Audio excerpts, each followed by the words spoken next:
from your lips. You're kissing me dizzy. Alright, what's up mga master? Welcome back again sa ating channel, Master Jelon. So for today's video mga master ay usapang plate number tayo ng ating mga sasakyan, regardless kung 4 wheels or 2 wheels man ito. So nauuso na ngayon ang mga hulihan, no? Isang video ko na tungkol sa mga busina, no?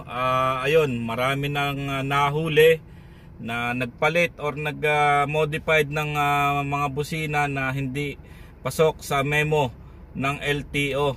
So ano nga ba yung example na yun? Yun ay yung eto, makikita nyo sa video mga example na bawal. So kung lakas lang ang busina ay hindi ito bawal, kundi yung mga binabago ang tunog na mayroong mga tono, no? Na tulad ng mapapanood nyo sa video.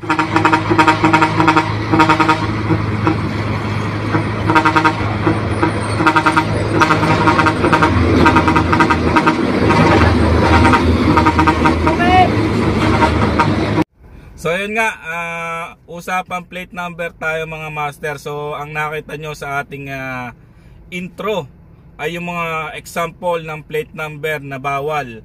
Bakit bawal? Kasi may mga cover yung mga plate number na nakita nyo.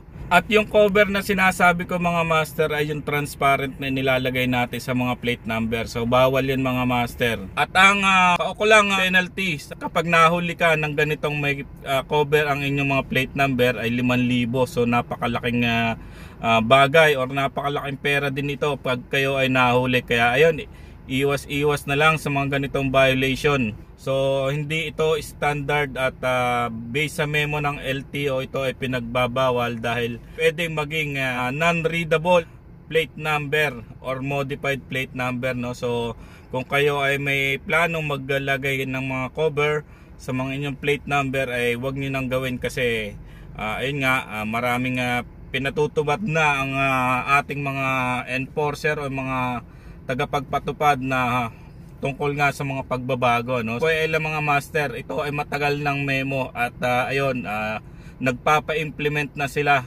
ng mga ganitong klase ng memo, no? So matagal na rin nauuso yung hulihan, kumbaga hindi lang sila consistent at meron silang mga season na ayun, nagpapa-implement ng mga ganitong klaseng panghuhuli. At isang example pa na plate number na bawal ay yung mga commemorative plate number, no? So ito ipapakita ko yung ilang example ng mga commemorative plate number. Ito yung mga improvised plate number na may hindi standard na details. Ito.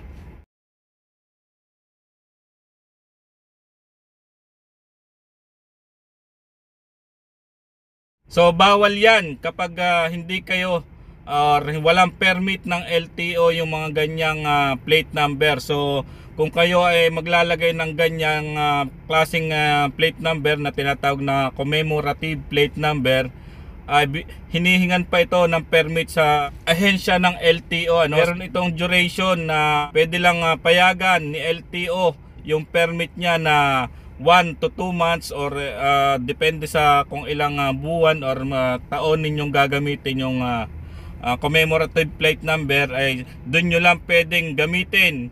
At ito ay bawal ilagay sa hulihang bahagi ng inyong sasakyan, motorman or 4 wheel. So pwede nyo lang itong ilagay sa harapan dahil ito ay, ang pagkakaalam ko mga master, ito ay ginagamit lang kapag may okasyon ng isang bansa natin na halimbawa may mga delegates or may mga events na gaganapin. So doon sa duration ng events lang yung pwedeng gamitin, no? So kailangan may permit kayo sa LTO. So ayun, konting kalaman lang mga master, kung ikaw ay may commemorative plate number at nasita ka, ay malamang dapat may permit ka nito. At ayun nga, bawal itong ilagay sa hulihang bahagi ng sasakyan mo, 4 wheels man or 2 wheels. At ito ay dapat ay nasa harapan lang na hindi mawawala ang original plate number ninyo. Yung kumbaga yung commemorative plus yung original plate number nyo lang yung makikita sa harapan. So ayun, hanggang dito na lang mga master ang video na to. At kung kayo mayroong katanungan ay comment nyo lang sa baba at pag-usapan natin. Iba pa rin ang may alam mga master. Let's go!